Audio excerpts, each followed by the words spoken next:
Good morning and welcome to the Savera. In a significant move, Canada said that it is taking steps to manage its temporary resident population by reducing the number of study permits issued to international students and tightening eligibility for work permits. Notably, the government plans to reduce the number of study permits from 4,85,000 in 2024 to 4,37,000 in the year 2025, a 10% decrease. Canadian Prime Minister Justin Trudeau announced the decision of reducing the number of study permits granted to foreign students and said that when bad actors abuse the immigration system, we crack down. Sharing a post on X, Trudeau wrote, "We are granting 35% fewer international student permits this year, and next year that number is going down by another 10%.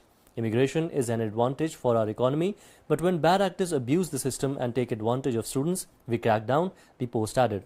Notably, on Wednesday, Mark Miller, Minister of Immigration, Refugees and Citizenship, announced additional measures to manage the volume of temporary resident arrivals, uphold the integrity of our immigration system, and protect vulnerable people.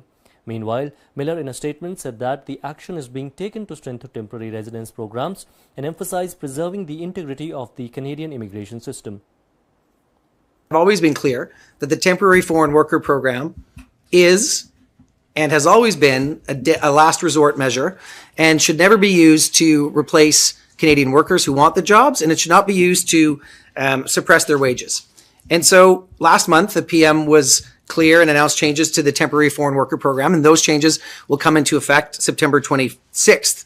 And I want to just review them because it's going to be important for the substance of my comments today. So these changes included reducing the cap from 20% to 10%, and in census metropolitan areas where the unemployment is higher than 6%, there's a refusal to process in the low wage stream. I've also undertaken over the next now 60 days to come back to you all with our plans on the high wage stream.